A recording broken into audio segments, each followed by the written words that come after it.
Po zarolovaní lietadla MiG-29AS začne letová ukážka lietadla L-39. Na aké účely sa používa lietadlo L-39? Na našej letke sa lietadla L-39 používajú na základný, pokračovací a zbraňový výcvik pilotov a lieta od roku 1988.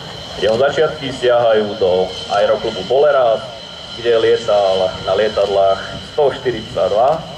Neskôr nastúpil na Vysokú vojenskú leteckú školu v Košiciach, kde získal kvalifikácie na typoch L-29, L-39.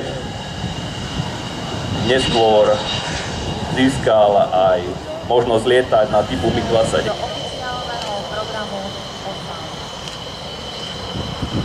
Takže naši piloti, ktorí